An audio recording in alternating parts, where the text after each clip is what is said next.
news. Okay. Boring as hell. I'm just worried that this is gonna take 3 or 4 days. No, you guys, if you guys You're want to like, go. okay, how many times did he fart before the age of 7? All right. You know? No, okay, so Harry's in Europe, and what did he do in the first stint?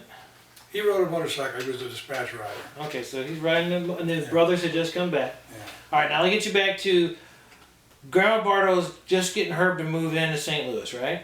But didn't Grandma Bardo and Russell Bardo have a falling out with the restaurant back in Nebraska? Yeah, they did. What happened there? Well, we'll leave it with Herb is getting ready to go to St. Louis now and meet up with his mother. His mother, meanwhile, back in Iowa, Sioux City, invests all the money she has with Russell Bardo, and they bought her a little restaurant.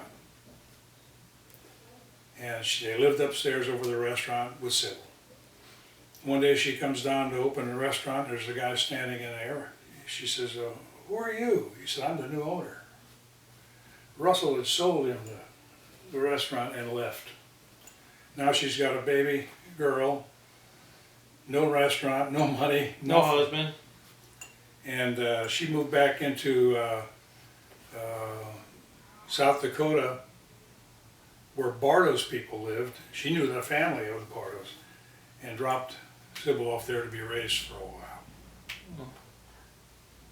She came back to St. Louis. Now she connects with Herb. Okay, so now we're back in St. Louis.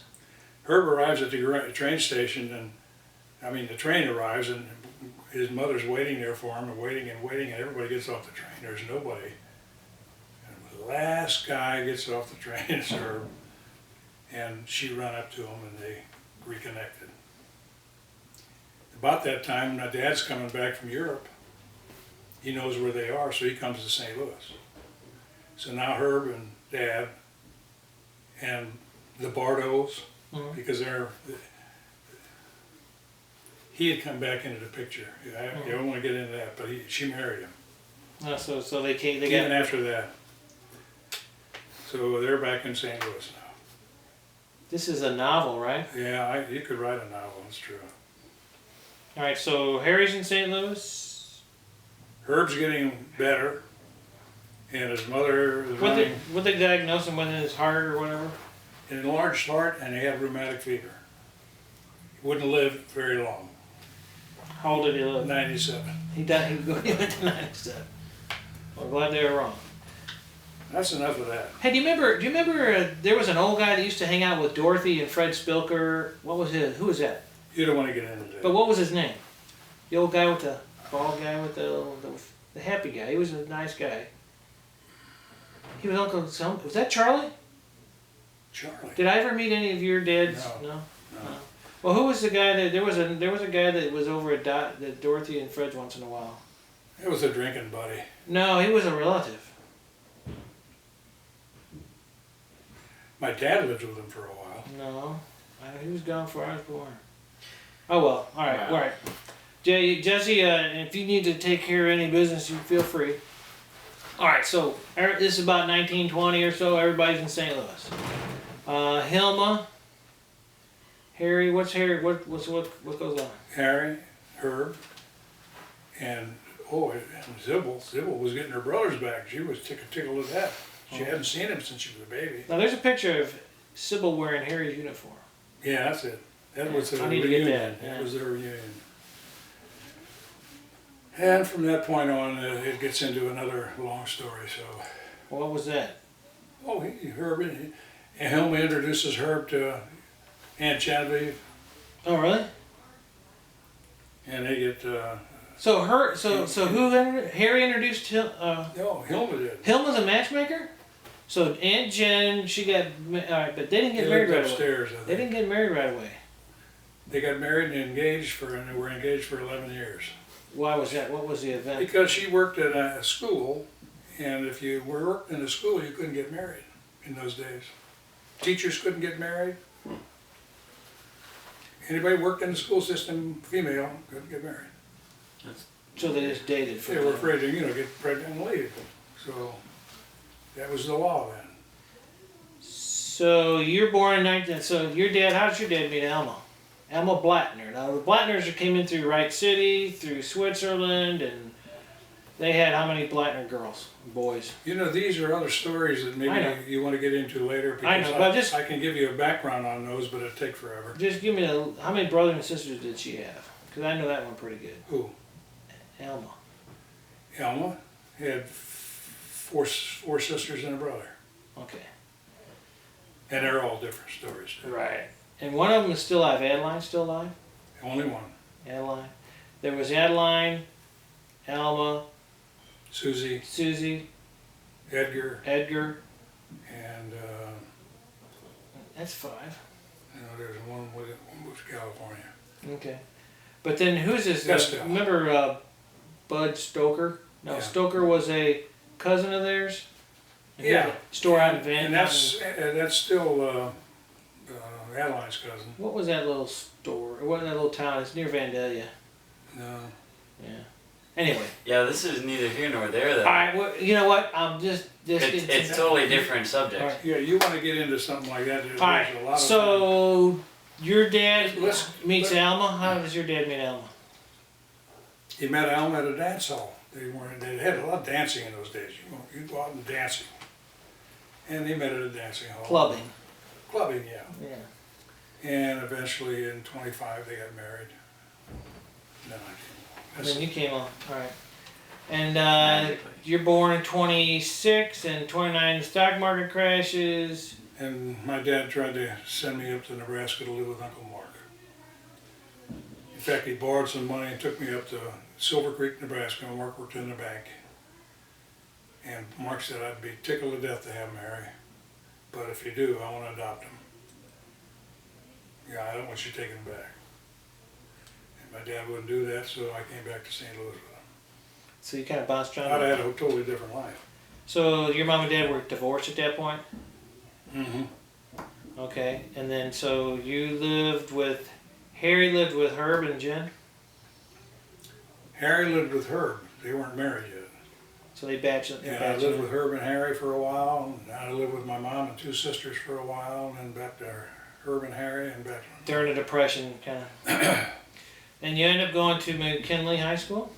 And in 39, my dad and mother remarried. Oh, wow. After 29, they divorced. 39, they remarried. And you're And going I to, bounced back and forth during the Depression. so you're going to McKinley now? But you're getting way off the Oh, subject okay. as Well, far as these guys are concerned. well, we're Okay, moving now, on. now we say we're 39. 39. I'm in high school in 41. And in 42, I tried to get my mother to sign the papers for me to go into the Navy, and she wouldn't do it. So I went ahead and finished my junior year, Okay. and then they did. All right, let me back up. Now I'm in the Navy. Now, look at back up. Pearl Harbor, December 7th, 1941. Where were you? I was in a movie with my dad. And what I happened? stopped the movie, and the guy walked out on the stage and said what had happened and everything. And they didn't rerun. They didn't start the movie again. Everybody just got up and walked out. What was the movie, you remember? No idea. So you just got up and left, kind of like 9/11. Everyone just stopped what they were doing. Yeah. My dad, within a month or two, had enlisted again. In the went into Army. World War II. And he went to Europe again? Well, the only way he could get in, he was 43 years old. The only way they'd take him is if he went to cook and baker school. They say he could be a cook. So he went through school there, and then went overseas with the 8th Air Force, and continued to be a cook and a father to a whole bunch of airmen over there that were kids. He did a lot of things for them. Mhm. Nothing for me, but a lot of things for them. Did he have to do a waist gunner thing? Yeah, well, I guess at that time, you could talk yourself into almost anything. And he wanted to get on, I think it was a B-29. Did he have a waist gunner? Not B-29, maybe B-25s or B-17s or something? Yeah, well, one Some. of them, I can't. You don't know what base he flew was stationed in? missions Do you know what base he was at all in England? in England. No, I don't know the base. Because his record's burned up in 73, so we don't know. Well, I know the outfit. What was that? He was 8th It's Air- on that. It's on that on the shadow plaque, box up there. but it was an 8th Air. 550 something. I can't Okay. remember. But he flew some missions and never talked to me about it because I was in the Pacific and he was in England. And I never saw him after I got out. It was one time, and we never compared notes or anything. But he told Herb a few things. Okay. One of the missions, he said they got shot up pretty bad, and one guy was really bad. They didn't expect to be able to get back to England with him. He put a parachute on him and pushed him out, and just hoped that they would find him when he landed and treat him. But he said he was just not going to make it. Put a tourniquet on him and out to shoot. That's a tough call. So, okay, you walk out December 7th, and you're a junior in high school, 41? 41 I was a freshman. 42 I was a sophomore. You were a McKinley Gold Bug, already dating Mom. Oh yeah. And In my sophomore year I met her. I went through my junior year and then I immediately enlisted in December of 43. made your track coach happy. Pissed him off. What'd you do in track? I high jumped and I ran the low hurdles. The only letter I ever made because if I got my senior year I would have had a banner year. But I don't miss it. So I got a copy of the letter where you were begging Ella to join. So did she end up lying for you and get you in? They'd have to lie. All she had to do is sign. Okay, but she said that you were 17, but you were 16 at the time, so she lied. No. I tried it when I was 16 and that didn't work. Oh, okay, so she And said. when I turned 17, she signed. So she waited till you were legal. So then you signed, joined the Navy. I could have got in at 16 if she'd have signed. Yeah. But they ain't. Why didn't you join the Army or the Marines or? I don't know. I just liked the Navy, and I wanted to be old. You know, I knew you'd see a lot more places. You'd go more places and so on. You didn't know where you'd end up. You told me that you always had a good dry place to sleep and warm meals. As long as you had a ship. Yeah. When you didn't have a ship, you didn't have anything. Yeah. Okay. So you join the Navy. What happens? I went to Great Lakes Naval Training Station is where I thought I would be going. That's where they trained all the sailors. But they were full up. So some senator from Idaho got a naval base built up there. And that's where we went, Idaho. And what month? Northern Idaho. What month? February. I had a leather jacket on is all I had, and they would put every train car that they had in storage or anything else they had to use because there was so much train traffic going on. I got on this sleeper car, I guess it was, and they had these old seats with they called it mohair. It's a sort of a velvety feeling to it, you know, and you hit it like this and the dust just flew out of it. I mean, I don't know where it had been. It had a stove in the middle of the car for the heat. And it was 13 degrees here when I left. And when we got going further north all the time, it was colder all the way. And that stove would just get blowing red hot. The people that slept near that couldn't hardly stand it, and the ones out in the end could hardly feel it. Yeah. But we went up by rail to Idaho. I'm trying to think of the name of the base.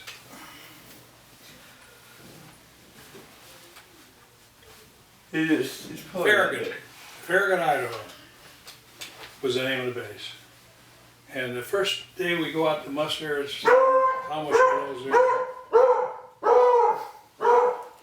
And we got all kinds of shots. What are you guys doing? Alright, it's time for them to make their appearance. Say hi to Grandpa. Hello, guys. Alright, it's enough. Say goodbye to Grandpa. Bye. Come on, guys, get out of here. Hey, Elvis, hey, come on. Come on.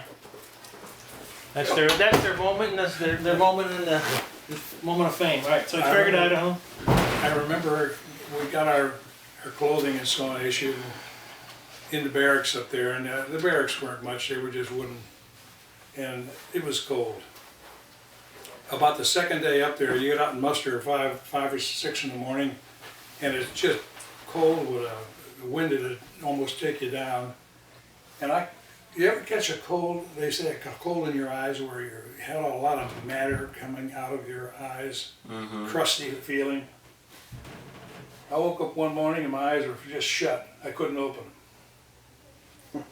And felt my way into the bathroom and got some towels or something. And It's every morning for me, Grandpa. was it? Can't open my eyes.